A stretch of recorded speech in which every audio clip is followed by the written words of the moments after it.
The Citizens for Arkansas Public Education and Students, or C.A.P.E.S, is asking people to sign a petition to fight the Arkansas LEARNS Act.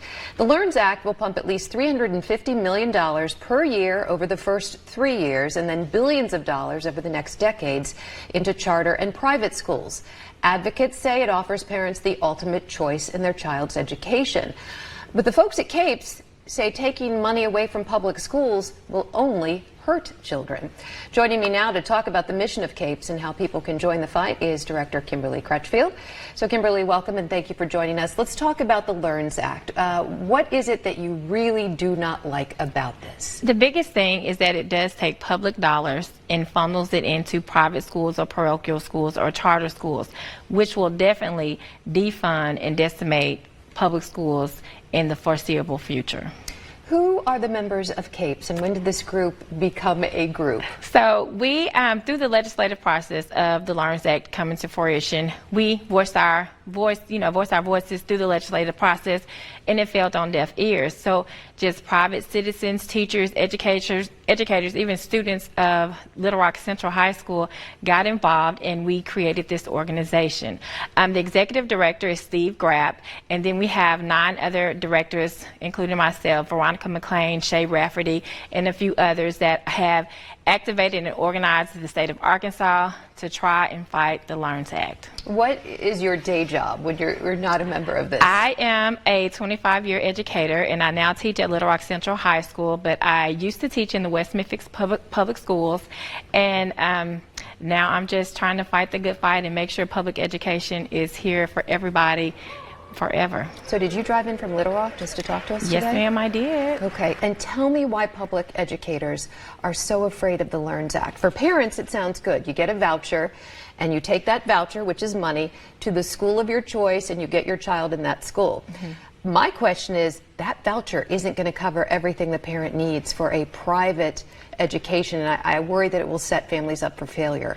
What is your concern? Exactly. Well, our biggest concern is that it will funnel money away from public education. That means bigger class sizes, not enough teachers, not enough, equipment, textbooks, technology that is helped and is needed to make sure that public education is the great equalizer for everybody. Sometimes you don't know when you're going to fall on hard times, and you have to come out of the private schools. You go to the public schools, or sometimes your charter school may close, and where do you go? Back to the public schools. But if you have taken all the money away from public schools, when you decide to go back or have to go back, there is no more public schools. And those who don't have $20,000, the $6,000 is not going to help. They don't have a choice. So it's not a real true choice bill.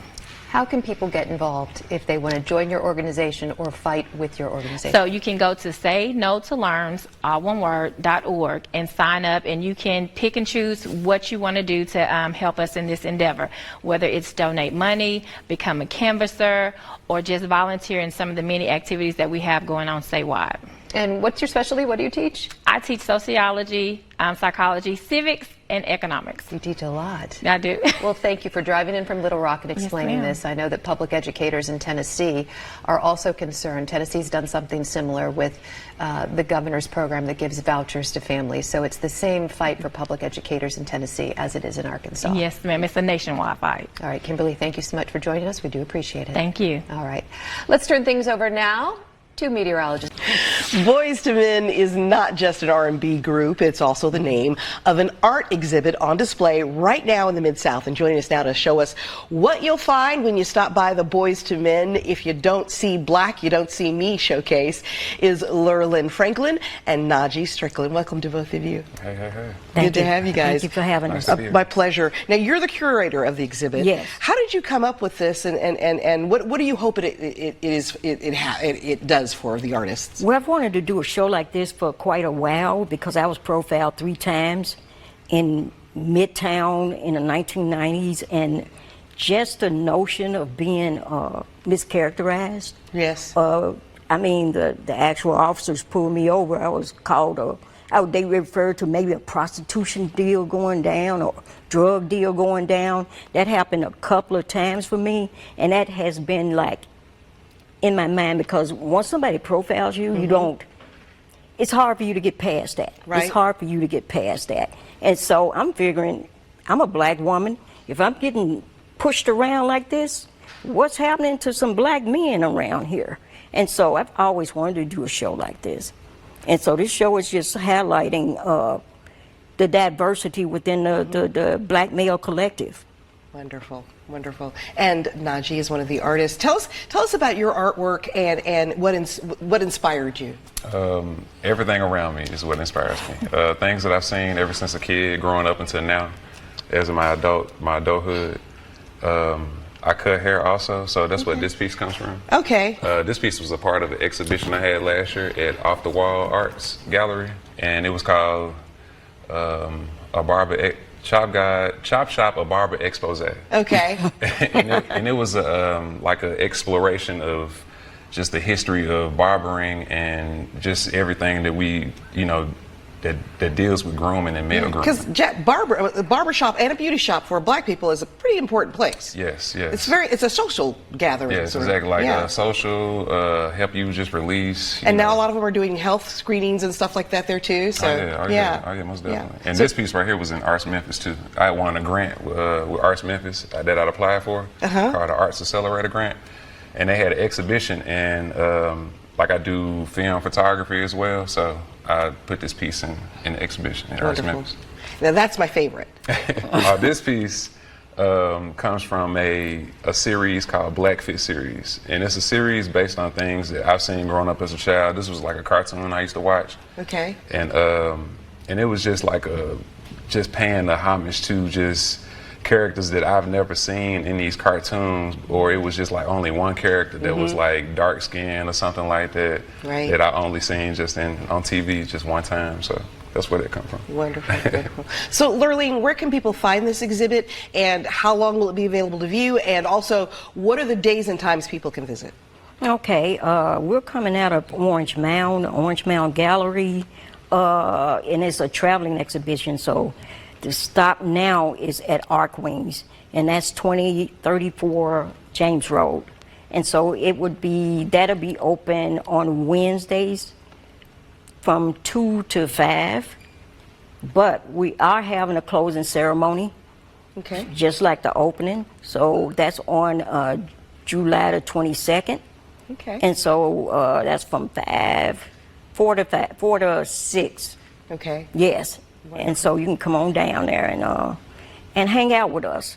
Wonderful. And Najee, what do you hope this exhibit does for you? I just hope it just brings more awareness to, to the idea and the initial goal of the show. Like, if you don't see black, you don't see me. So. All right. Wonderful. Anything else you'd like to add, Lurleen? Well, not really. Okay. I think I've said You enough. said everything. Okay. Well, thank you both for joining us today and sharing your artwork and your gift for putting together such a wonderful event. Thank you. Thank you. Appreciate it. This is a big story, and it's great news for our friends across the river. This week, Memphis City Council approved the return of MATA service to West Memphis. Yeah, and now West Memphis is announcing a new service from MATA that could be a game changer for the city. Joining us now to talk about MATA's return across the bridge is West Memphis Mayor Marco McClendon. Nobody's more excited about this than he is. Mayor McClendon, great to have you with us. Thank you. How are you doing? Doing well.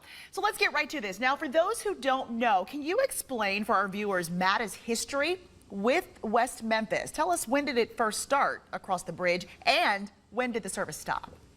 Sure. About 8 years ago, MATA began providing transportation with the loan buses, and probably about 2 years before I became mayor, it ended.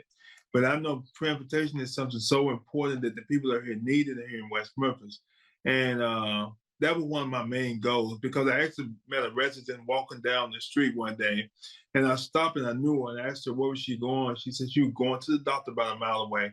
I picked her up, gave her a ride to the doctor, and I said that was something I'm definitely going to have to address, going to see how we can get MATA back, but make it more efficient for the people and cost effective for the people as well. So we have been able to do this. We've been working on this process for over almost 2 years right now, and we finally got it done. And thanks to the MATA people, has been wonderful. The Memphis City Council was great, and it just was great to be able to reconnect our regions together. And we get ready to do some great things. Yeah, this is certainly a success story. So let me ask you this. Do you anticipate a lot of West Memphians making use of the return service?